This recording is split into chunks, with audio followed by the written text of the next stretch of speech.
Hey everyone, this is me Himanshu. Welcome to my channel. इस video की PDF आपको मेरे Telegram channel GK NCERT daily से मिल जाएगी। यदि आपको किसी भी तरह की कोई भी क्वेरीज हो तो आप मुझे इंस्टाग्राम gk.ncert.daily पे मैसेज कर सकते हैं। यहाँ पे आपको डेली एप्टीट्यूड की reels, important topics, current affairs, इसके साथ साथ मेरे खुद के पर्सनल नोट्स और सब्जेक्ट वाइज डेली क्विजेस आपको यहाँ पे मिल जाएंगे। या फिर आप चाहें तो मुझे फेसबुक पे भी मैसेज कर सकते हैं। इन सब के लिंक्स मेरे डिस्क्रिप्शन में। ओके, तो इस वीडियो में हम लोग बात करेंगे स्पॉटिंग एरर्स के बारे में। देखो, जो भी आपका प्री का एग्ज़ाम होता है, ठीक है, चाहे वो आपका एसएससी प्री हो, सीजीएल हो, सीएचएसएल हो, एमटीएस हो, या फिर आपका एसएससी सीपीओ हो, या फिर बैंकिंग वगैरह हो, तो इसमें क्या होता है कि जो भी प्री में आपके क्वेश्चंस आते हैं इंग्लिश सेक्शन में, तो उसमें आपके 3 से 4 क्वेश्चंस आपके स्पॉटिंग एरर वाले पार्ट से आ जाते हैं, ठीक है। और जो भी आपका एसएससी सीजीएल मेंस होता है, मेंस वाला, या फिर आपका जो सीपीयू होता है उसका मेन, तो उसमें आपको इस टॉपिक से करीब 40 से लेकर 50% तक के क्वेश्चंस आपको मिल सकते हैं, ठीक है। तो इसलिए ये जो टॉपिक है स्पॉटिंग एरर, तो ये बहुत ही ज़्यादा इम्पॉर्टेंट है।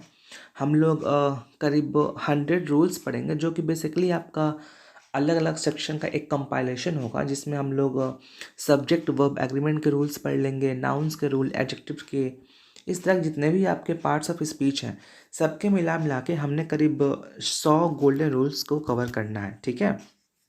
चलो, जो सबसे पहला रूल है वो ये कहता है कि यदि इफ टू और more singular subjects are connected by and, usually take a verb in the plural.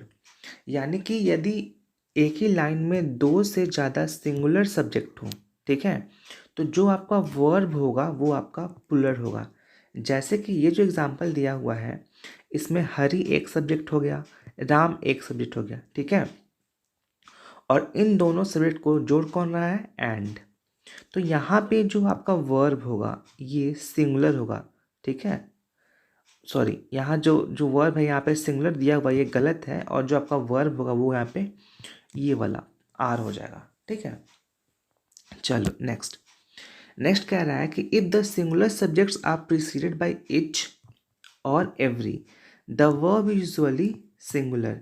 यानी कि यदि आपके एक सेंटेंस में 2 सिंगुलर सब्जेक्ट्स हैं, ठीक है, और they are preceded by each या फिर एवरी, जैसे कि इस वाले सेंटेंस में देखो, यहाँ पे है, कह रहा है every boy and girl were ready, लेकिन हमने क्या पढ़ा है कि वर्ब सिंगुलर होना चाहिए, वर्ब तो यहाँ पे प्लूरल है, तो ये वाला गलत हो जाएगा, और जो आपका करेक्ट वाला हो जाएगा वहाँ पे आपका जो वर्ब है वो वाज होगा, ठीक है। चलो नेक्स्ट। ये कह रहा है कि if two singular nouns refer to the same person और thing, the verb must be singular. यानी कि यदि किसी सेंटेंस में 2 सिंगुलर नाउन्स दिए होंगे, ठीक है, लेकिन दोनों सिंगुलर नाउन किसी एक ही पर्सन को रेफरेंस कर रहे होंगे, तो वहाँ पे जो आपका वर्ब होगा वो प्लूरल ना होके सिंगुलर होगा। जैसे कि इस वाले एग्जांपल में देखो, यहाँ पे कह रहा है the secretary and principal are coming. अब देखो, मान लो जैसे कोई व्यक्ति है राम, ठीक है, तो वो इसी राम के बारे में बात कर रहा है कि यही राम जो है वो सेक्रेटरी भी है और यही जो है वो प्रिंसिपल भी है। तो हम तो बात करें किसी एक ही व्यक्ति के बारे में, तो हमारा जो सब्जेक्ट होगा वो तो सिंगुलर होना चाहिए ना, लेकिन यहाँ पे तो आर है, तो ये गलत हो जाएगा। इसलिए जो आपका करेक्ट हो जाएगा वो है the secretary and principal is coming, ठीक है। चलो नेक्स्ट। नेक्स्ट कह रहा है कि if two or more singular subjects connected by or, nor, either or neither, nor, तो जो आपका वर्ब होगा वो सिंगुलर होगा, ठीक है। जैसे कि इस वाले सेंटेंस में देखो, ये कह रहा है कि neither he not I were there, तो यहाँ पे नॉट नहीं, यहाँ पे नॉर होना चाहिए, ठीक है। तो जैसे हम लोगों ने इस वाले रूल में पढ़ा कि अगर नीदर नॉर इधर कुछ भी ऐसा हुआ, तो वहाँ पे जो आपका वर्ब होगा वो सिंगुलर होगा, है ना। लेकिन यहाँ पे वर्ब क्या है? वर्ब दिया है, ये क्या है? प्लूरल। तो ये सेंटेंस गलत है। और जो आपका करेक्ट सेंटेंस होगा वो उसमें क्या होगा, आपका जो वर्ब है वो वाज हो जाएगा, दैट इज सिंगुलर। ठीक है। पांचवा, इसमें कह रहा है कि when the subjects joined by or nor are of different numbers, ठीक है, the verb must be plural and the plural subject must be placed next to the verb।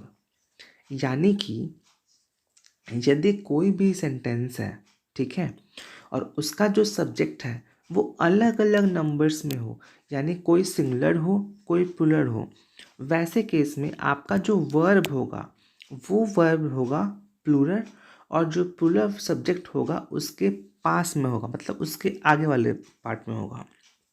जैसे कि इस वाले सेंटेंस को देखो,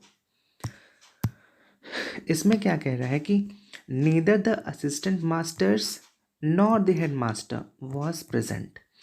देखो यहाँ पे एक है असिस्टेंट मास्टर, ये आपका प्लूरल है, और हेड मास्टर आपका सिंगुलर है, यानी कि यहाँ पे डिफरेंट नंबर्स वाला सीन आ गया।